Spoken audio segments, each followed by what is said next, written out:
Meditations with Ryan Zlomek. Greetings and welcome to episode 17 of Meditations. I'm your host, Ryan Zlomek, and this is a show dedicated to making space for conversation to see what we can learn from one another. If we're willing to ask the right questions and just absorb the information that other people give us, we oftentimes can find ways to reach the next rung of our own intellectual capacity, or at the very least, learn some fun facts along the way. On today's episode, we have Julie Sellers, who is the CEO of Ellevated Outcomes, which is a creative consulting agency based in Tennessee.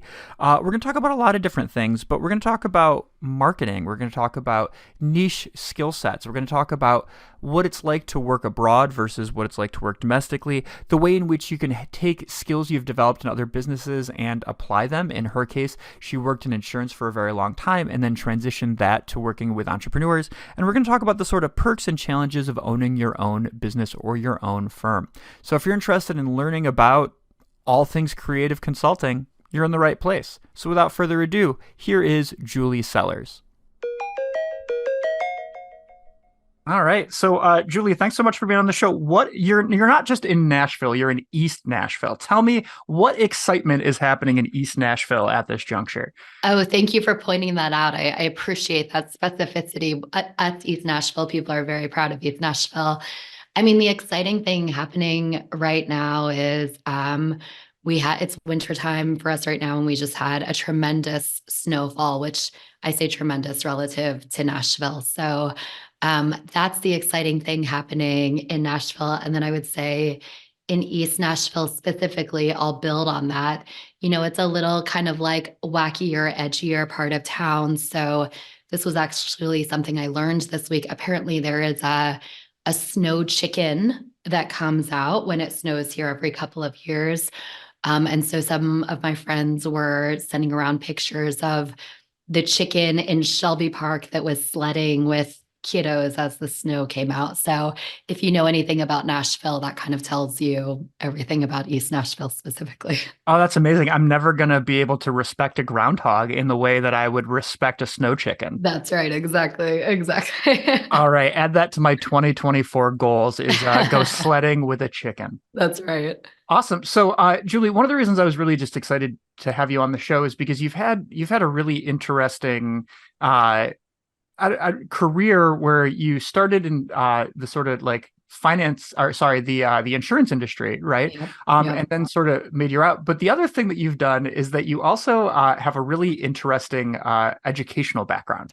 And as I was researching, you went to St. Joseph's University and got a BS in food marketing. I did. This is the second time this has come up this week, actually, after not talking about it for years and years. Yeah. That is just such an interesting, just niche approach to a marketing degree. I'm like really curious what sort of drew you to studying that when you were so young. Oh my gosh, this is going to be really embarrassing to admit this out loud. So St. Joseph's, it's a very renowned program. Like if you are interested in the business of food, that is one of the places in the country that you want to go. Like it's a very esteemed program. So I started out with a major just in generalized marketing. And then here's the embarrassing part. The thing that, I love food, but the thing that tipped me into then really honing in and specializing in food marketing was junior year. At the time I was there, at least junior year, the food marketing majors went on a trip to Chicago. And that was appealing to me as a 19 or 20-year-old or whatever it was. And look, I had some friends in the major and they were super high on it and talking me into it. And then this trip was like, well, that would be fun. And I ended up for a general marketing class. I had a professor who he taught this marketing class, but he was kind of one of the ambassadors for the food marketing department. And so I did have a serious conversation with him about it. And basically I said to him, you know, I'm nervous about being pigeonholed though. Like, what if I don't want to go into food? And he had said to me, Dr. Herbst, I think he's at William and Mary now, he had said to me, you know, here's the thing, and maybe this was kind of my first real marketing lesson. He was like, you always want to niche down and you can go broader, but it's actually like a really smart, keen place to start from like super, super specificity. And then you can extrapolate it to larger things. So he really made an argument for like, if you do want to go into food, this will certainly set you apart, but it's not going to limit your opportunities. So then I did switch over to food marketing. I minored in French as well. And then kind of the interesting thing that happened after that was I guess I did go on this trip junior year. The year after junior year, the summer, I nannied for a summer in France. And it was while I was in France that I feel like I really learned about like good food for the first time. And this was many years ago before there were kind of all these holistic food movements, et cetera. And it was actually in France, I kind of decided like, I actually don't think I want to work in the food industry because at the time it was so consumer packaged goods focused. So that was kind of like a major like world and life shift for me and kind of how I viewed world and ultimately I think how my career would go. I remember having, I very vividly remember being in ninth grade, my earth science teacher saying, everyone comes to my class and they say, when am I going to use earth science? He's like, you want to know a secret, kids? He's like, you have no idea what you're going to do with your careers.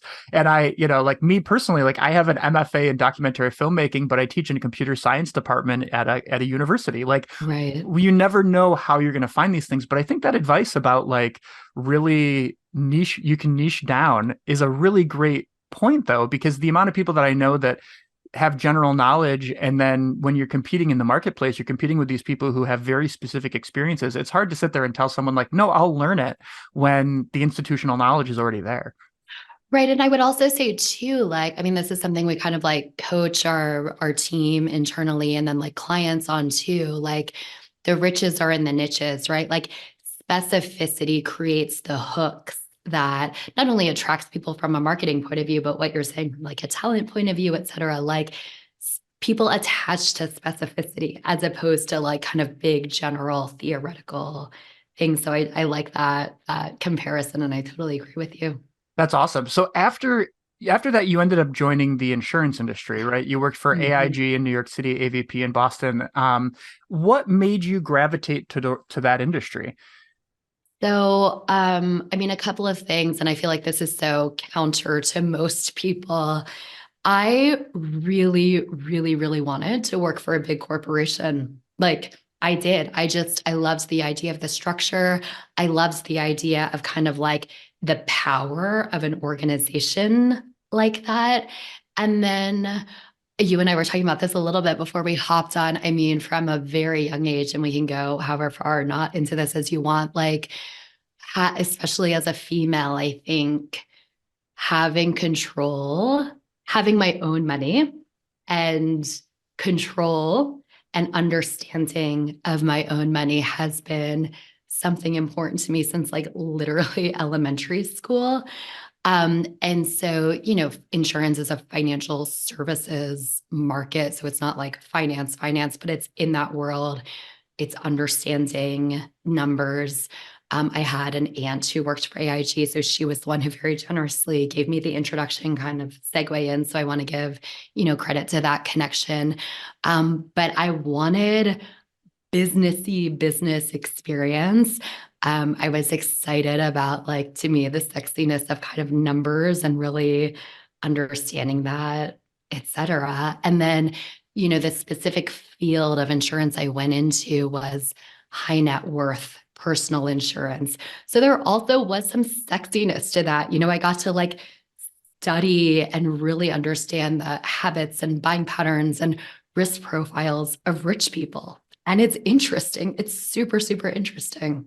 Yeah, I think we should send this out to the listeners right now, which is, we're talking with Julie, who helps empower creative entrepreneurs, and we're going to talk about business a lot. I think it's going to pop up a lot in this. And before our conversation, we talked about the idea that like, business is bad. Well, that's not true. Like, if we can understand certain elements of business, we can find ways to give ourselves extra resources to empower our creative selves. So, just a little like disclaimer for listeners out there who are like, why are we talking about money so much? Like, we're going to Good find point. that Good point. intersection. Yeah. Let me just make sure you know it. So the thing I'm interested in, I was unaware that you had that nanny experience in France, which I'm just jealous of the amount of good food you've surrounded yourself with in this career so far, Julie. I But have had a good food life. I'm very thankful for it. Yeah. well, we talk about food on the show a lot, so it fits in perfectly. But you ended up working for a company called Chubb and started in Boston, if I understand, and then ended up working in London. And I'm curious about that experience of kind of seeing the workplace from a US perspective and then seeing it from this sort of like global perspective. Like what was that like being able to sort of just see these inner workings and these systems that you were fascinated with in a context of different countries? That's such a great question.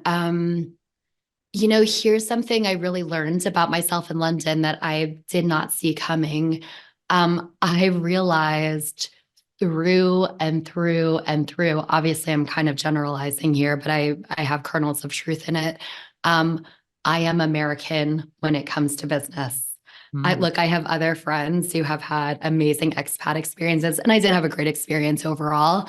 I did not like working and doing business in London. And look, of course, we're talking about a very specific market. Again, insurance, financial services. You might have a picture of a middle, older white guy. If you think about that in America, multiply that by 10. If you go to the London market, like that's literally where insurance was invented. And so, just being super transparent, for me personally, again, just for me, like it wasn't, I didn't enjoy working there. I didn't enjoy the way that business was done. Like a lot of business at the time that I was there, at least, was like still done in the pub. Like that's just not, that's great if you can operate that way. That's not where I do my best work. But then here's the other kind of like theme that it's going to sound like I'm being tongue in cheek, but it was I mean, the effects of it were very, very true.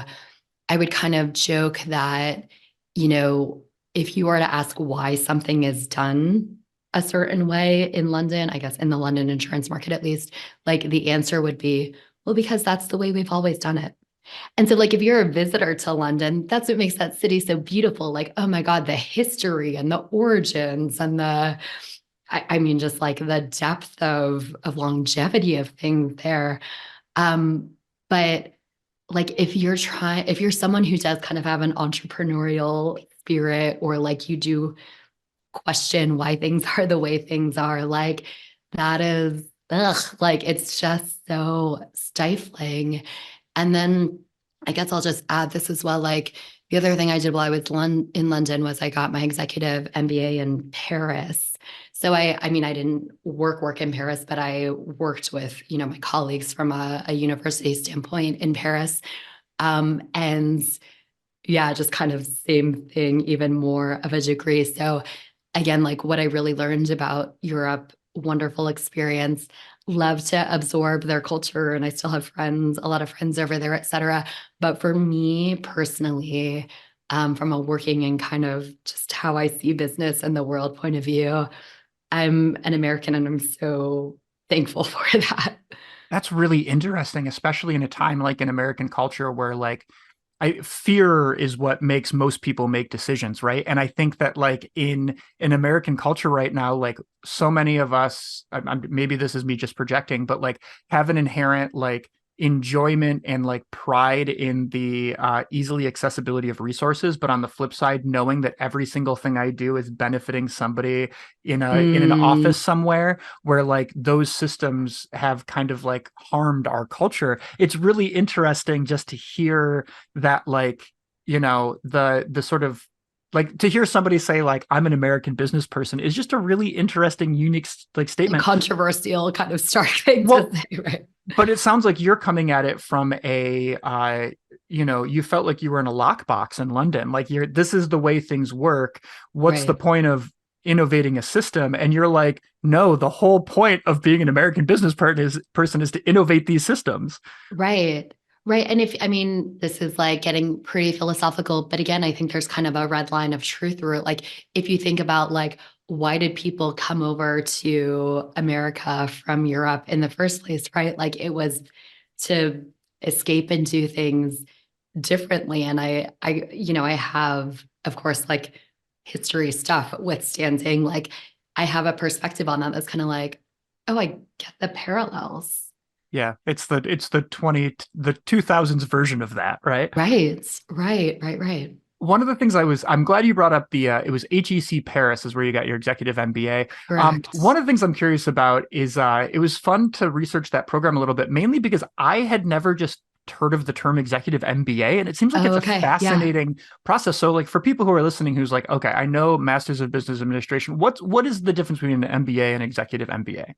I think, and I don't say this in like with a negative kind of way at all, but like I think I would just say the core difference is the maturity of the people in the program. So when I did it, I found out after the fact I was the youngest person they had admitted to the program.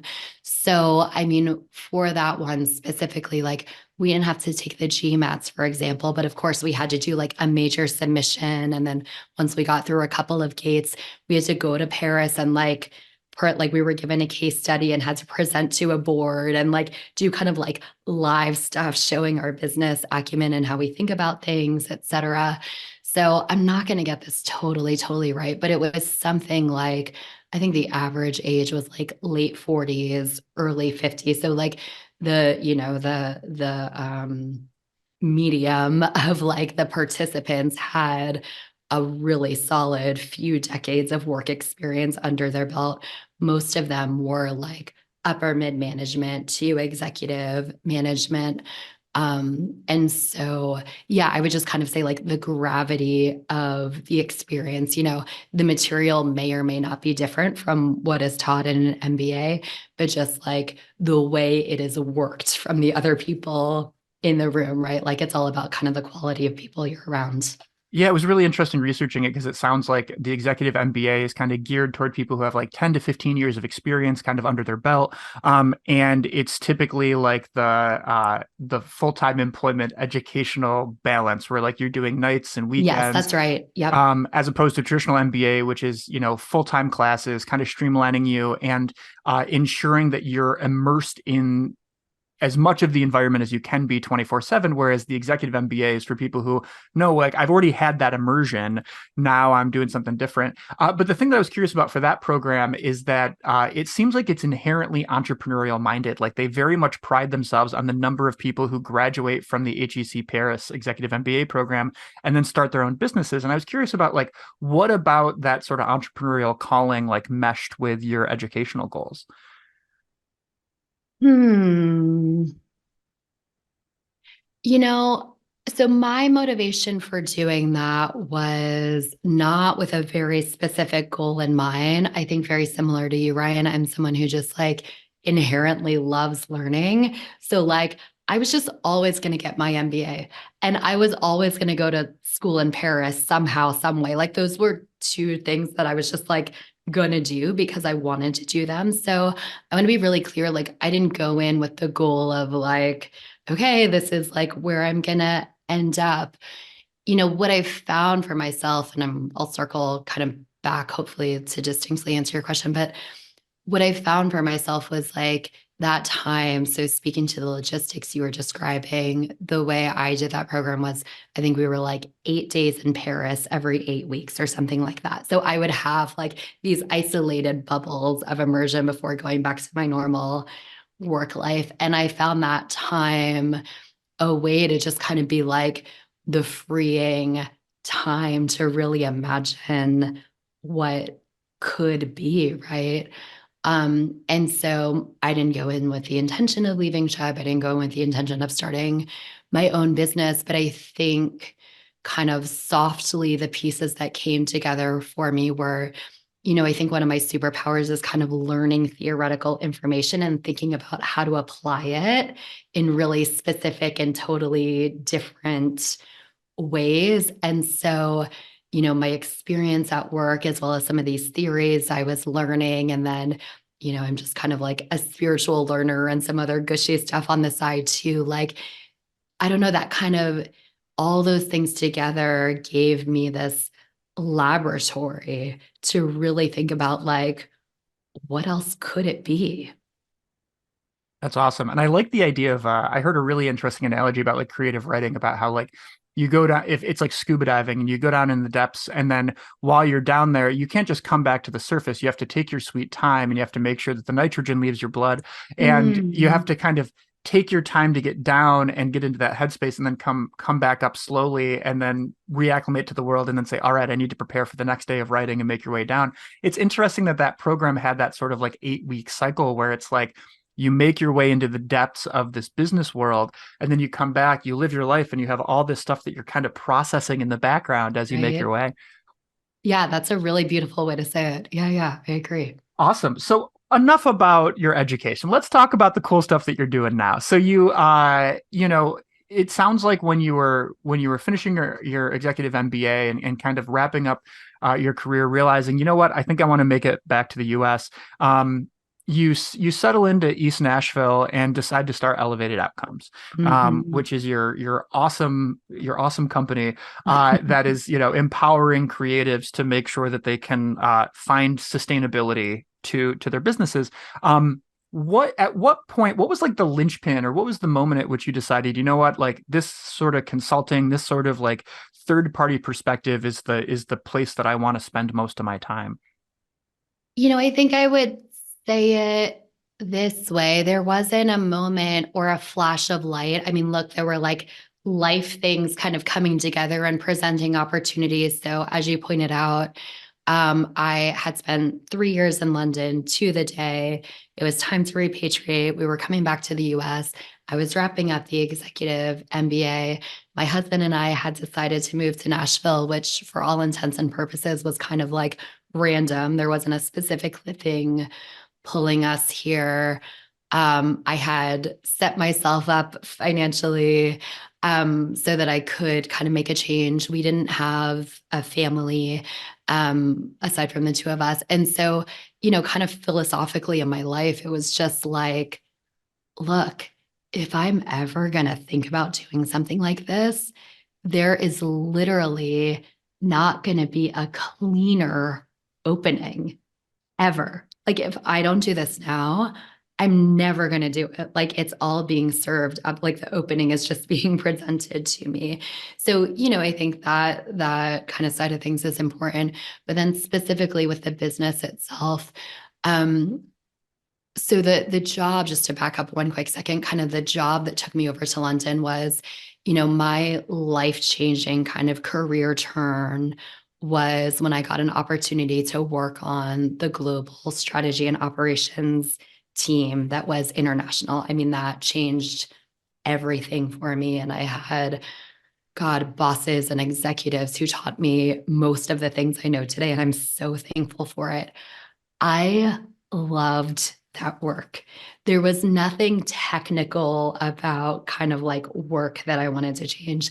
I loved that work. So, like, basically, I mean, we kind of describe ourselves as an outsourced strategy department for small creative businesses. So like that is the work that we do to this day. And I'll say this in kind of a silly way, but like I was just like, what would it be like to do that work with people I really like and connect with on a human level? And to boot, I like pretty things. Like I like design, I like art, I like, high-end services. Like, oh my gosh, and if we could do that with people where I love being like a customer of their products and I'm just like super, super passionate about the products, like, and we could choose the clients we want to work with, et cetera, like that's the dream. So, it's the practical of that kind of life path stuff. And then, like, yeah, this is the work. Nothing's changing about that.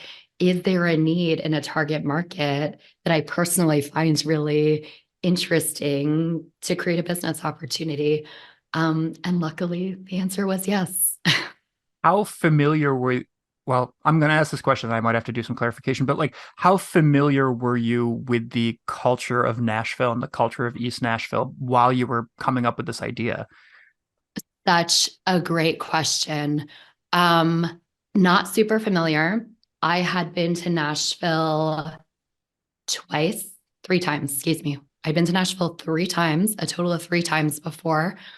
And So as with anything, like part of it was smarts and part of it was just kind of gut and hearts, right? So one of the reasons my husband Dave and I chose Nashville, there were three cities we were debating among.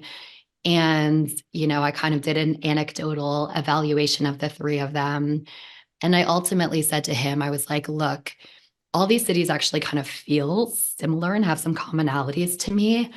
I think Nashville still has more runway in front of it than the other two. I think the other two are close to peaking, and Nashville still has room to grow. Um, I did not know how accurate that statement was. It actually had more room to grow than I thought was true, but like that was kind of like the entry. So I say that to say, I mean, look, the growth of Nashville has been a big part of our success as well. And then also on top of that, kind of like the stage of Nashville, where it is a place where there's certainly money here, there's sophisticated stuff happening, but it still has this kind of undercurrent of approachability, both in just like the way people relate to each other and how business is done, as well as there is room for a creative market that can make money here. Um, I think I had done like, I don't want to give myself too much credit, a cursory evaluation that kind of like said, like, I think this could be true. But it has exceeded my expectations in that way. So it's been iterative, I would say, over the past 6 years. Yeah, it's interesting because I think that like, we're both middle-aged or nearing middle-aged, depending on how you want to, discuss it. And I think that's like, one of the things I wasn't anticipating as I sort of like grew up and looked at my own career is like, you know, the being able to grow with the city that you're in is a lot of Mm, what has to like what resource you need in order to make sure that there's growth potential for you. And if you're somebody who wants to get in and do the same job for 30 years, like God bless you, I wish you the best of luck.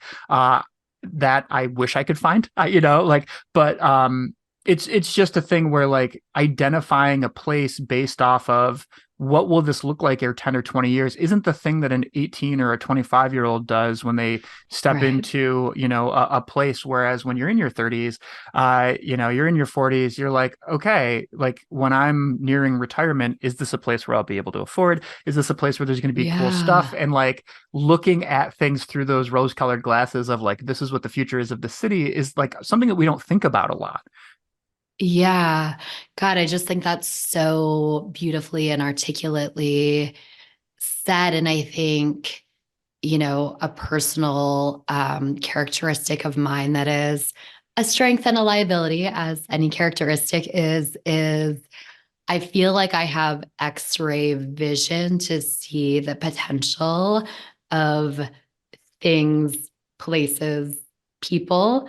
Sometimes that's not like the liability side of things, is like you have to be here now. So like sometimes that gets me in trouble.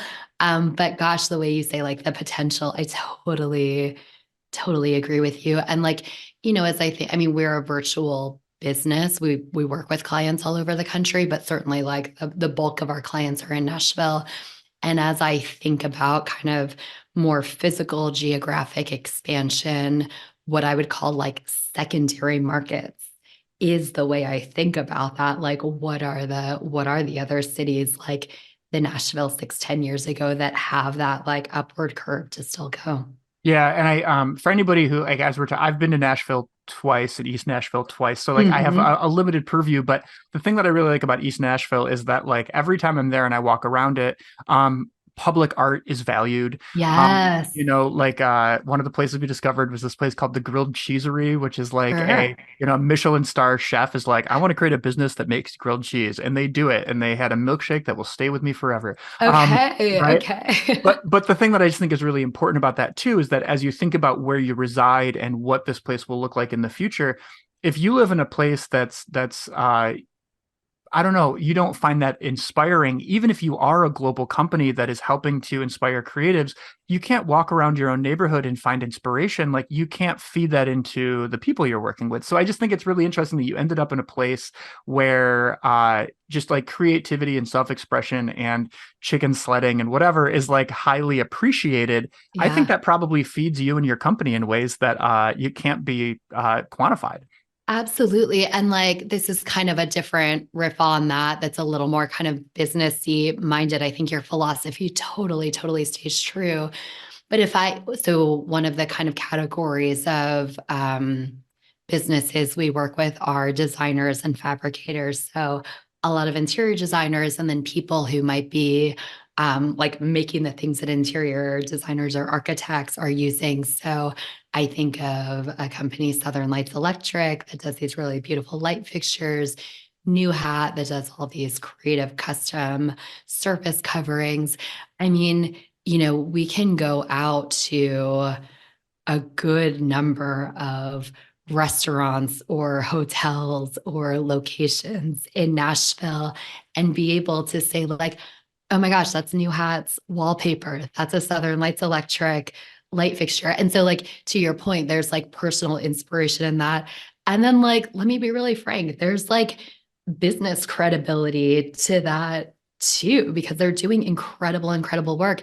And then, like, I would also say, like, not only the people, but the smart businesses who have entered into Nashville, especially those from the outside, have understood what a special market it is in that way that does really honor and value the local creators. And so the smart businesses and the people with money are hiring those people because they know that as a value in the Nashville market. That's awesome. I'm curious about your first year with Elevated Outcomes. Okay. I appreciate your transparency, and I had a cushion, right? Like you had some money to rely on, you had the Yeah. ability to kind of Yeah. push forward. Yes. How did the model come together? You created the Elevated Outcomes framework that you sort of utilize, which is basically like a bunch of different ideas and procedures that you're going to help implement with different businesses. How did that all come together, and what was that sort of first year of growth like? The first year of growth, I mean, I guess the good news, if you will, is like I said, kind of like the technical work that we do is the work I've been doing now for the past 10, 15 years, whatever it is. So I guess I had the like weird advantage of like, I was just coming in like using my skills and doing things that were second nature. And actually, like, I mean, let's go back to the insurance piece, right? My very first job out of college was this high net worth property and casualty underwriter.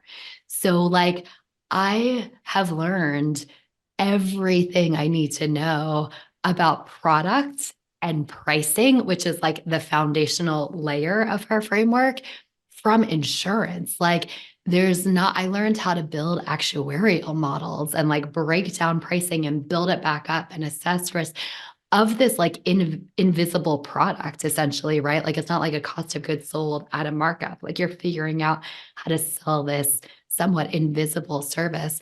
And so actually I would say like the work that I really focused on the first year and that I just kind of like learned by doing it, like, oh my God, this is what every creative, and not creatives too, but like this is what every creative needs is products and pricing work.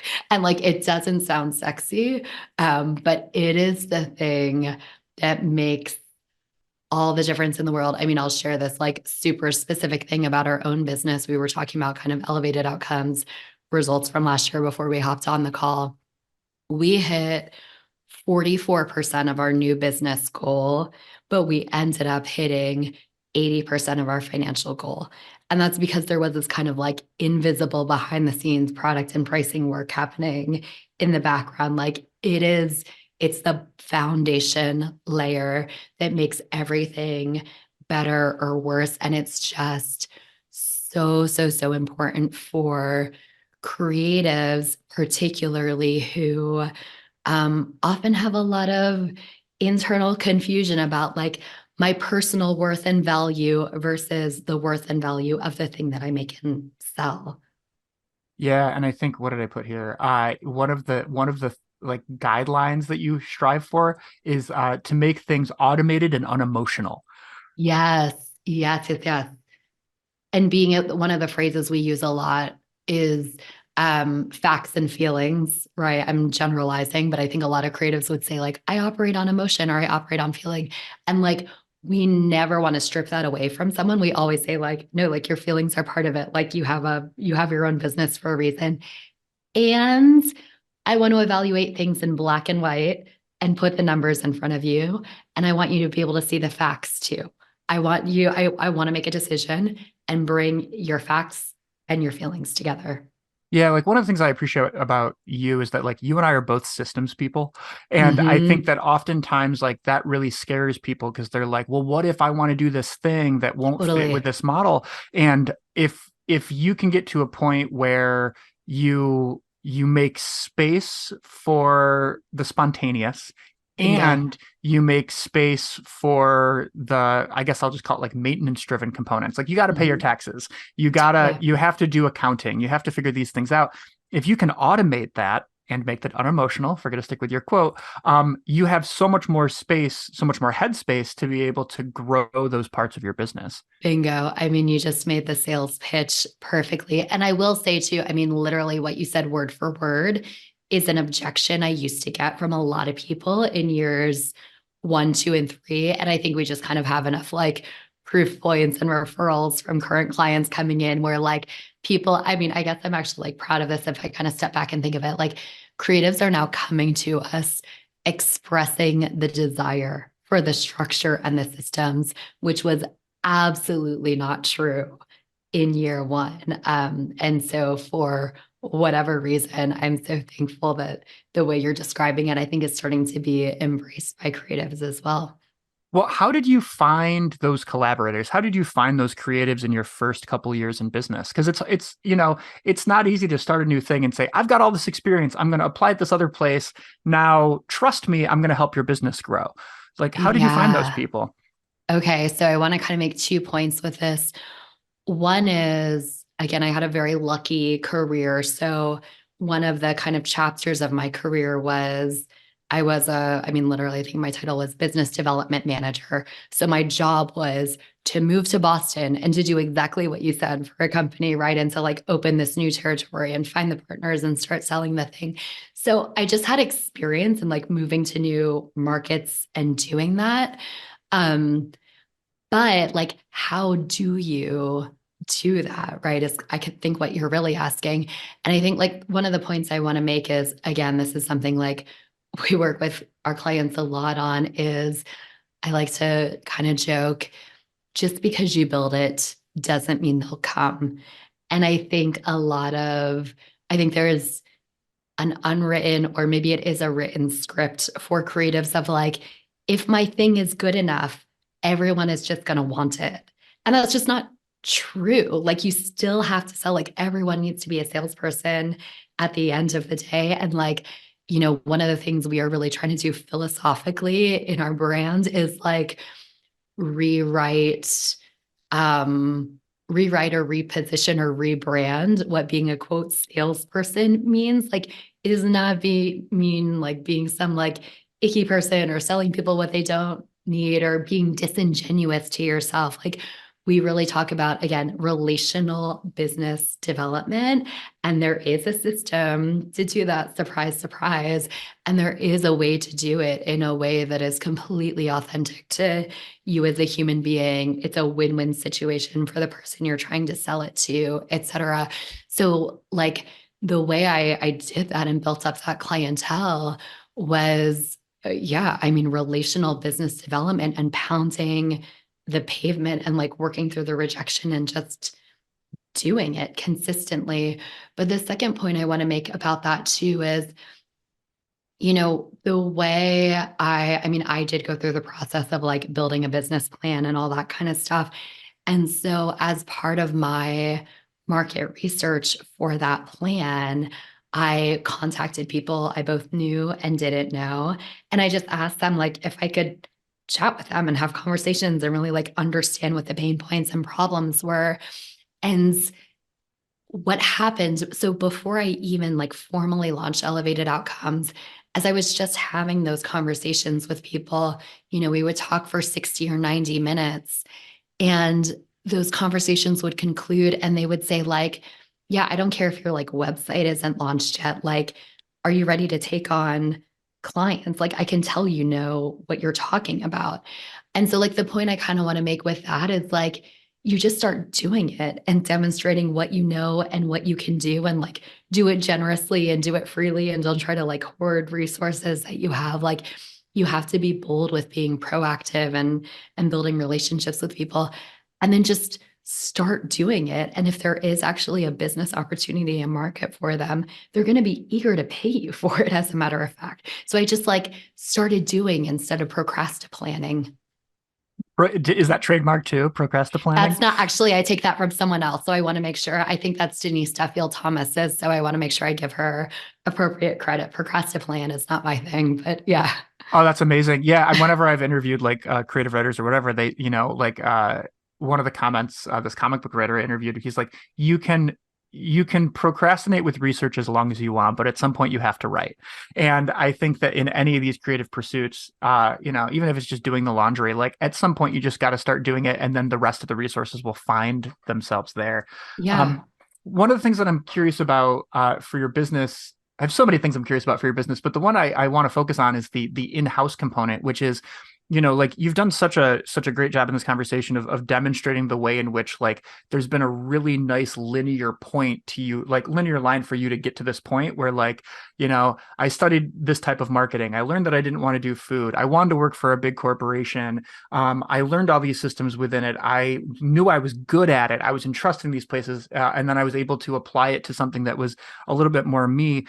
How about on the flip side, where you need to grow your team and you need to make sure that your team is full of people that have the skill sets that you need? Like, how do you, and how have you identified those people to join your business?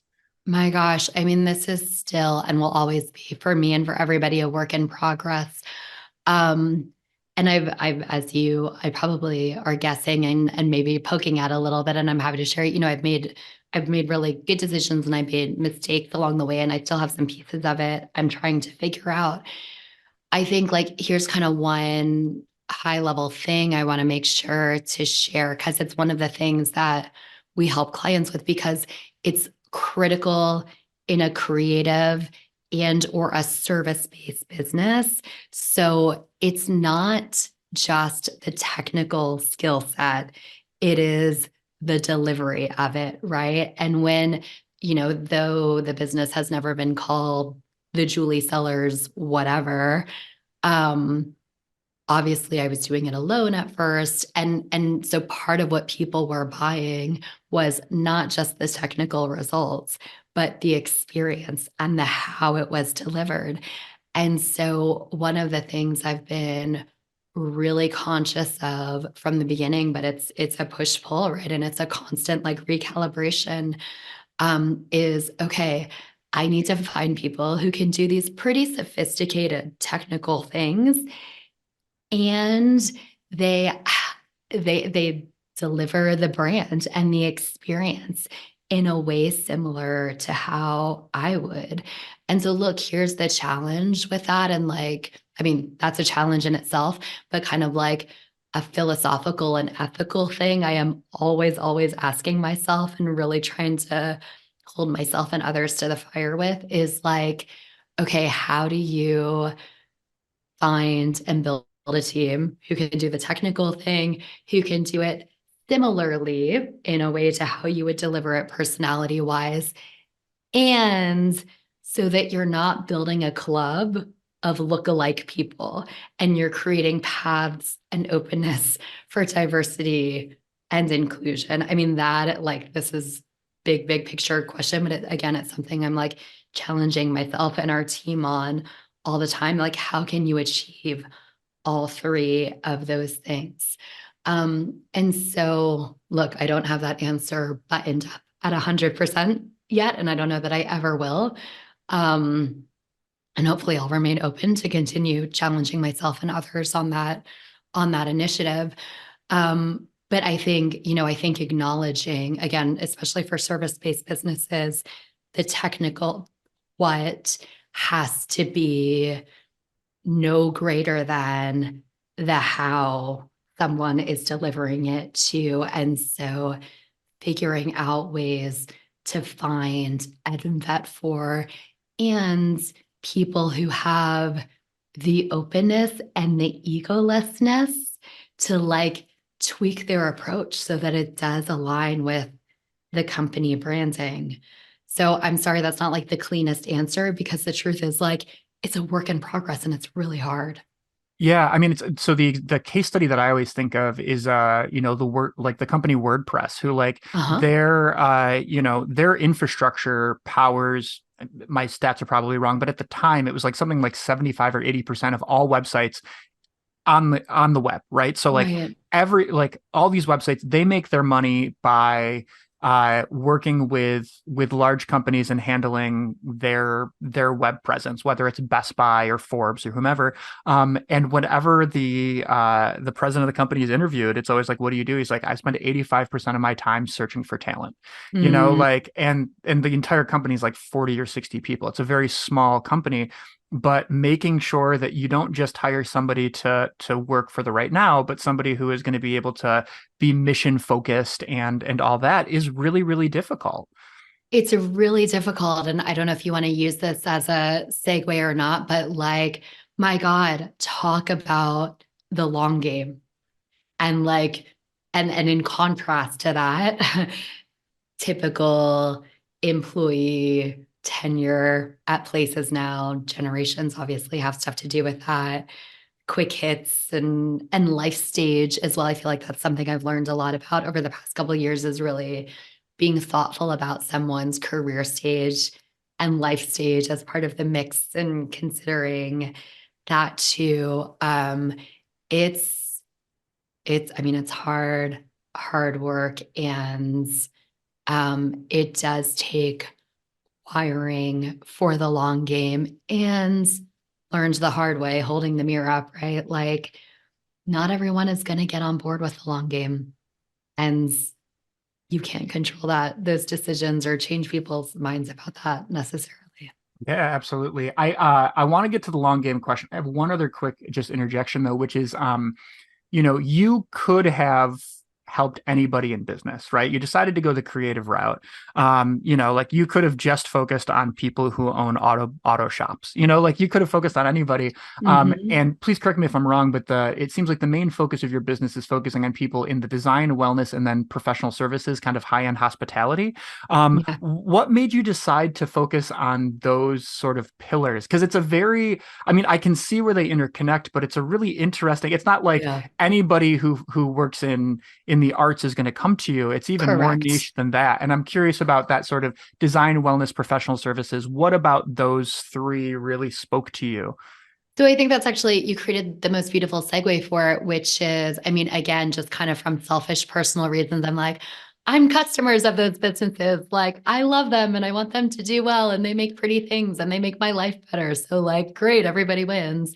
But then, I mean, from a more like business lens point of view, my answer is, you know, those businesses, like one may look at them and think like, yeah, I see similarities, or I don't see any similarity at all. The key kind of connective thread among all of them is that thing we were just talking about, which is like maybe I have a physical product to sell, or maybe I don't, maybe it is a service, but the experience matters. It's not just a widget. This is not going to be a business built on scale. Like the experience and how I deliver it. And as as an owner, being able to scale myself, kind of in quotation marks, but replicate the client or customer experience is actually the thing that, as my colleague Erin would say, like drives up the value stick that makes not only the business sustainable beyond the owner, but that makes the business financially viable because people will pay a premium to it. So yeah, I mean the connective thread among those businesses, like the experience is the driver of the differentiator of the business. And if I understand that correctly, you're saying that like so those three I guess business types have clientele that you can identify that have resources that they are willing to spend in those fields. Is that a fair assessment? That's a very fair assessment. Yep. Yep. Okay. And I think that's important too, because it safeguards your own business, because we're about to talk about long game. But in regards to making sure that you're working with businesses where you have a knowledge base of that clientele and you're able to sort of lead a horse to water to be able to find Yes. those. Yes. Yes. Yes. Yes. Yeah. Cool. So let's talk about that idea of short game versus long game. So listeners, if you're hearing us say that a lot, it's because prior to this conversation started, we talked about the idea that in today's culture we have a very instant gratification culture, and that's, I would argue, has always existed in different ways, but now we have different sort of elements where oftentimes we reward ourselves and forget we rewarded ourselves, and then we can't remember why we got that resource to help get us to the next place, or we forget about it, whatever. But it's getting harder and harder to find people who Julie quoted as saying before the interview are long game people, people that are looking, not necessarily in this sort of like crisis. I need to make sure that I can figure things out today, tomorrow, next month, but also, hey, this is a business that I want to do and I want it to succeed for 10 years, 20 years. I want to be long dead and this thing keeps going.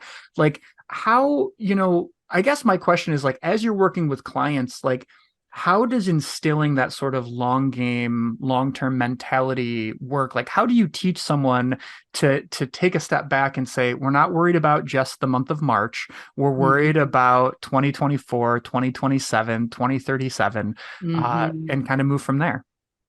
So my gut reaction to your question is, and then I'll kind of get more specific, but I just have like a really like guttural reaction of, I actually think you can't teach people that. Again, like learned the hard way, holding up the mirror. And when I answer this question, I'm thinking about both like clients and I'm thinking like internally too, right? Like, I don't know that you can teach someone that, or like maybe better said, like, I don't come in trying to anymore. This is like a new skill I'm working on for myself, but like no longer am I trying to change people's mind about that. Look, if you're like an instant quick hit person, you're probably going to be that way. Unless, so then my more kind of like specific answer to your question is, I have seen people start to open up their minds to those possibilities, both, going back to that kind of idea of facts and feelings, right? So we do get like really, really specific about like looking at numbers with people over a span of time, like making them see the black and white to mirror with their most recent feelings to help with recency bias, both for good and for bad. So I think the facts and feelings perspective, and then of course all the work that goes into the data collection for that is one piece of it. I think the other piece of it is storytelling and like example setting and example telling. Like I'm thinking about one of my colleague employees who was asking me about this a couple months ago. And she was asking me, like, oh my God, like, how did you get so wired for the long game? And I was just sharing, like, it wasn't an intentional thing I set out to do, and I do think I have some wiring to that naturally, but like, just like specific examples of things that have happened in my life and my business and businesses I've worked for, were just like, yeah. And then this is how it turned out in the end. And like, oh my God, that ending was so much better than if like the quick thing had happened. And so like, I don't think you can force the teaching. I think you can like, if someone is interested, you can serve up the information. But like, it really is like, oh God, like helping them walk through it so that they build up their own set of experiences and then finally start to believe it. But like, again, learned the hard way. Like, you can't force it on other people. And it's not going to be for everyone. It's just not. Um, and this is a bit of a turn, but still on the topic, if you don't mind. We just made a hire that is someone I have been wanting to hire for over 2 years. And she and I started the conversation. I mean, literally 2 years ago on social media the other day, I shared our LinkedIn DMs of when we were first organizing getting dinner together. Um, And I asked her to join us, 2 years ago, and X, Y, and Z. The answer was no. And I also didn't have this kind of like goal of like, I'm gonna win her one day. Like I wasn't kind of coming in that heavy handed or with that like objective in mind. But it was also, again, back to kind of relational business development. I mean, obviously I thought highly of her, et cetera. I was just like, all right, let's stay in touch. Like, and we did just stay in touch. Like, we'll go on walks together, blah, blah, blah. We've like built a relationship over 2 years. And then, God, I think it was like August or September. I said to her, and this was just kind of like total gut, not a specific thing in mind. I said to her, I don't have an opening right now, but as you can guess, I'm thinking forward to next year. And I know you rejected me a couple of years ago, but like, if you would ever be interested, I just want to like say, like, the door would be open for my end. And I think this could be so cool. And do you mind just kind of like considering that? And I said to her, like, hold it in your palm very lightly. And she was like, okay, I'll hold it in my palm lightly. And then a month or two later, I had an opening and I called her and I said, could you like grasp that thing in your palm a little more heavily? And so I'm sorry for that, like, kind of segue story, but she and I have been talking so much about like the journey to kind of building that relationship and like not now, I guess, just kind of summarizing with quick wins, long game, like not now doesn't mean not forever. And so there is a bit of like mushiness and trust of like, look, my approach to life is like, I want to control everything I can control. And then like, I let go because what else are you going to do? And then I trust like the right thing is going to happen. And, I think the adage is right. Like, good things take time. And that's not how our culture is wired right now, of course. And that goes for, sorry, last thing I'll say about this too, like that goes for like clientele and customers as well. Like we find in our sales cycle with prospects, like our prospects work one of two ways. They either sign like right away because they're like, I need you yesterday, or we nurture that relationship for 18 months to 2 years. It's right away or 18 months to 2 years. Like it's a long game we're building. Well, it's also interesting just in the sense that like that's something that you have to consciously structure into your business model. Absolutely. Absolutely. Yeah. And the discipline to do it. Like the process works, but you have to work the process. Yeah. So I have two questions for you. Just I really appreciate your time, Julie. And I want to switch gears a little bit, which is I want to talk about role modeling a little bit. Because I think that like, one of the things about sort of coaching businesses or it's coaching businesses is coaching people, and you have to make sure that you're demonstrating that you could also do it and that you have the capability of being successful. And one of the things that you've been pretty outspoken on, you've written about, you've been interviewed on it, is your approach to personal finance. And I was curious if we could just kind of touch on that a little bit, because I think it's important. I don't know, I read the book The Millionaire Next Door a number of years ago, which is just such a fun read. And one of the things that if you have money and if people know you have money, you get called by financial advisors all the time. And one of the people interviewed in the book says like, sure, like you send me over your portfolio and how your own personal finances are doing, and then I'll sign on with you. And the person claims that they've never gotten anybody to follow through on that. But you, on the other hand, have no problem talking about, this is the way in which I handle my own personal finance. And I'm curious about like how you approach that just for you. Like, how do you ensure that you're thinking about your own money in that sort of automated and unemotional kind of way? I'm going to requote someone who was quoting someone else, but I always like to give credit where credit is due. She said to me a couple months ago that she had heard someone say like, people who actually make money like talking about money or like it can be specific in talking about money. And I just thought, and I think you're kind of like saying that in a different way. And I just thought that was like a brilliant, really kind of true thing. I mean, look, as I kind of touched on before, for whatever nurture and nature reasons, from a very, very young age, I recognized money is power.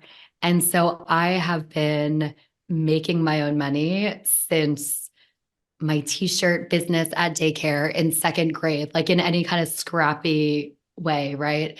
Especially as a woman and a creative for creatives, like I just think that's so important. Money is power and money is good, right? Like money, or I should say, money is neutral. And then like you apply to it whatever emotion you want to apply to it. And so, I mean, and I'm happy to kind of answer any follow-up questions, but if I just think about one of the things that I think is so, so important in the intersection of personal finances and small business finances is I will make this statement. Your profit is not the money you pay yourself as an owner, especially if you're a solopreneur. So most solopreneurs think about their profit in quotation marks as like, this is the money I take home. And to the point you keep driving home that I'm so thankful of over and over is like, it should be systematized, right? Like you should be taking an owner's draw from your salary that is automated and consistent as if you were working for someone else's business. And then you can structure ways to like give yourself raises, et cetera, et cetera.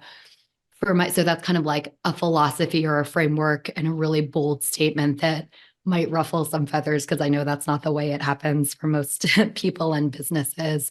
But like you should have an automated owner salary that is an extraction from your business, but not intertwined with your business.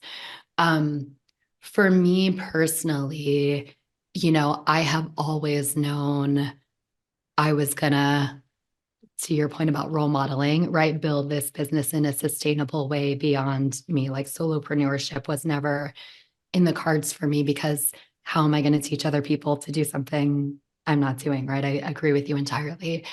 And so, from day one of like actually making money and having enough to pay myself a salary, I have always contained that in a way so that I could reinvest in the business and specifically mostly like reinvest in people and bring people into the business.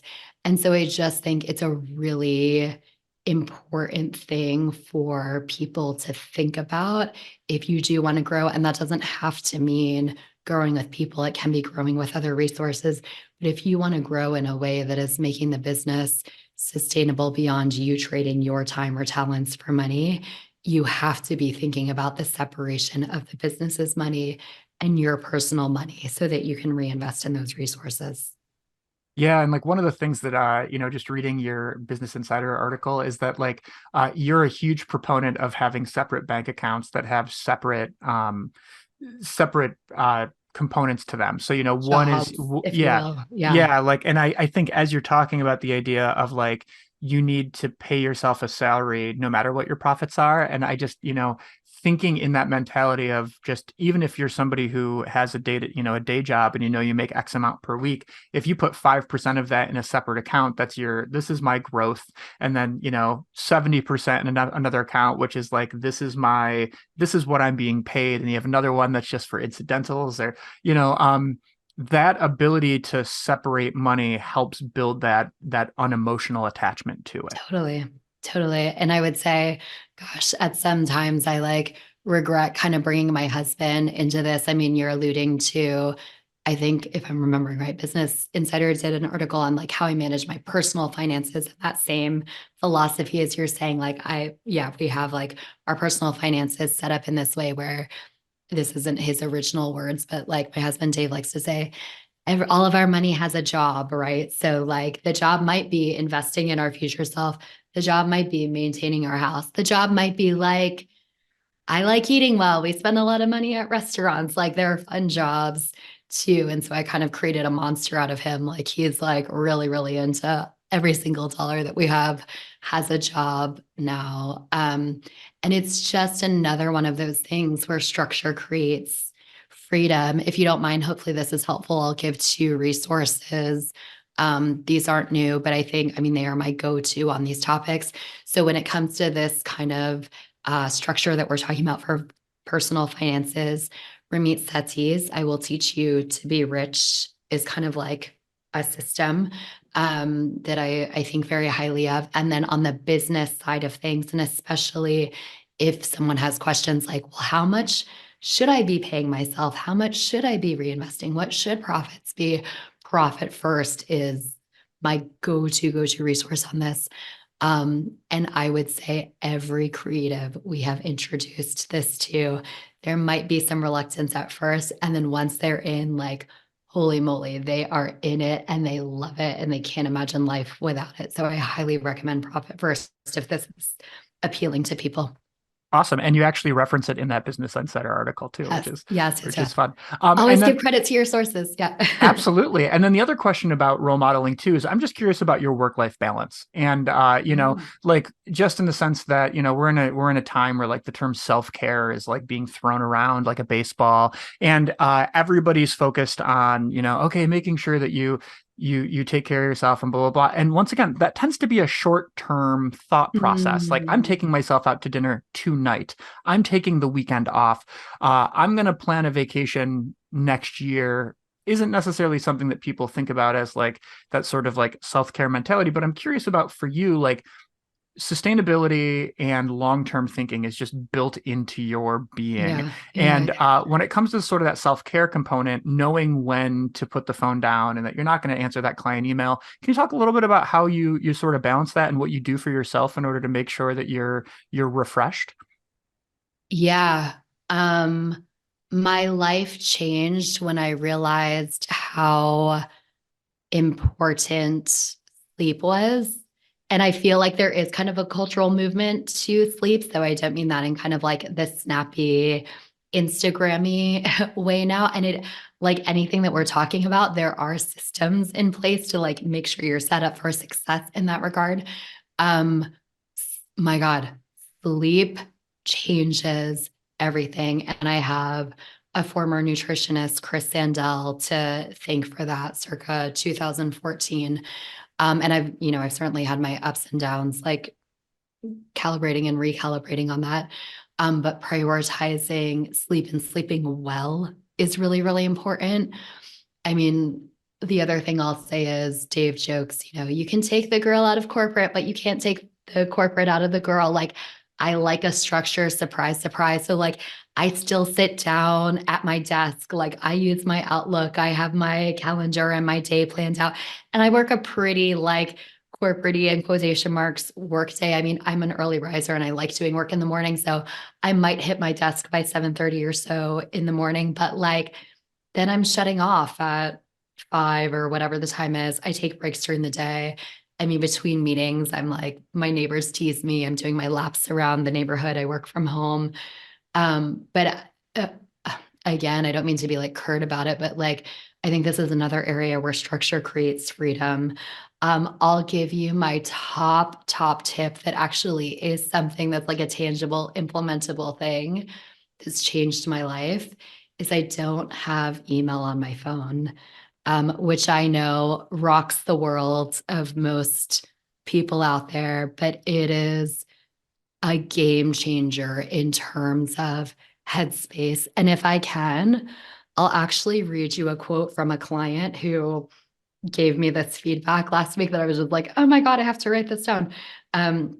This person's name is Courtney Henry. She has a marketing consulting firm called Growth Minded. We convinced her to take email off her phone. Finally, she was someone who suffered from burnout and overworking. And I asked her, like, she was saying how great it was. And I said, like, can you be more specific and give me kind of feedback about what it's done? And here's what she said. She said, the act of checking email is looking for a problem. And when you check your email on your phone, you're looking for a problem, usually at a time when you're not prepared to solve the problem. End quote. But then she was saying, like, so then it just kind of creates this mental drag, right? While you're with the kids, while you're cooking dinner.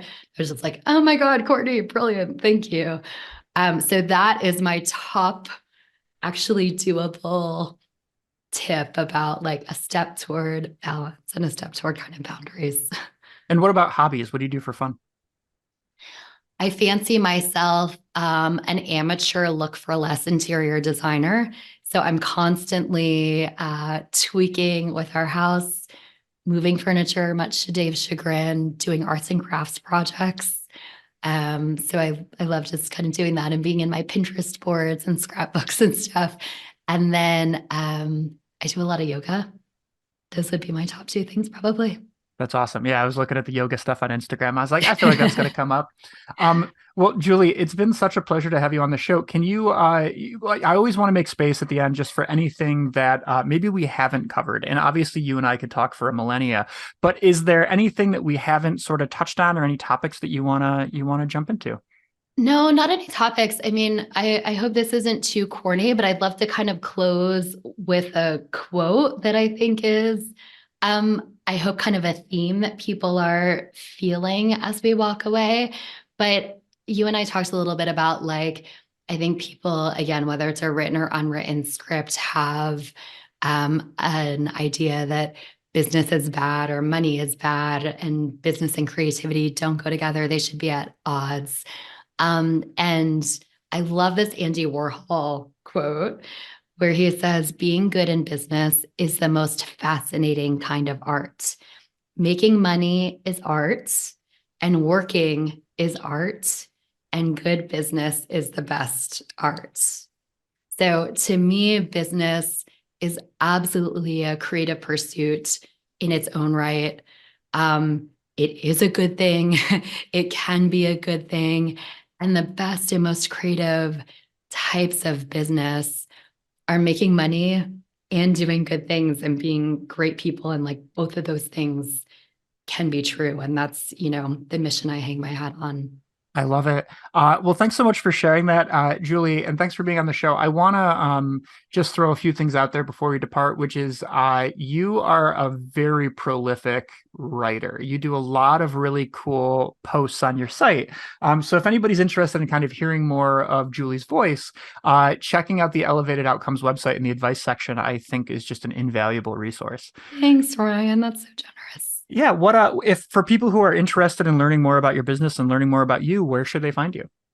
Yeah, so Ellevated Outcomes, as you say, and I will kind of remind or tell people it's elevated with two L's, ELLE, ellevatedoutcomes.com. The blog is there, like you said.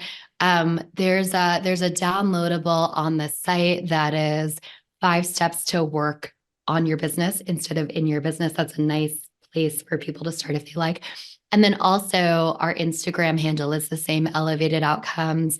We're constantly interacting and connecting with people there. So please don't be shy to say hi. And there should be another downloadable in that, in our kind of profile there too, that's specifically for creatives of 3 steps to make more money doing the work you love. If that can be, a helpful kind of boost to somebody, I'd love to offer that. Cool. Well, Julie, thanks so much for coming. Ryan, thank you. This was so lovely, and you're such a great conversationalist. I really hope you enjoyed that conversation with Julie as much as I did. Ever since we had that conversation, the term procrastiplan has been in regular rotation. And I want to thank her for that. It's always nice to chat with somebody who has just spent so much time in a specific space that you're constantly learning new things. And I have a feeling that Julie and I's paths will cross again, perhaps even on this podcast. You never know.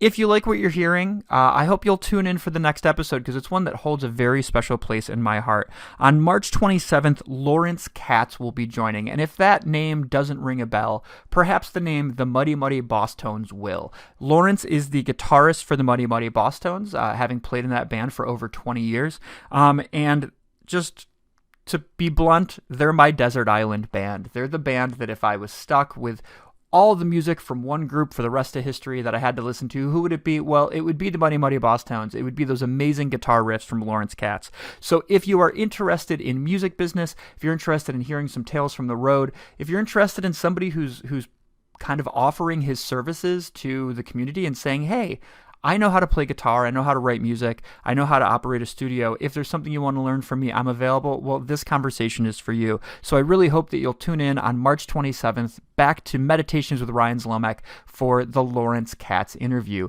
Equally, if you like what you hear, please, please, please, please, please, please, write a review of the show on your favorite podcast channel. This show is growing at a rate that is just bringing me great joy, but I think there's still people out there who would love to hear it. So spread the word. And without further ado, don't forget to make space for conversation because you just might learn something.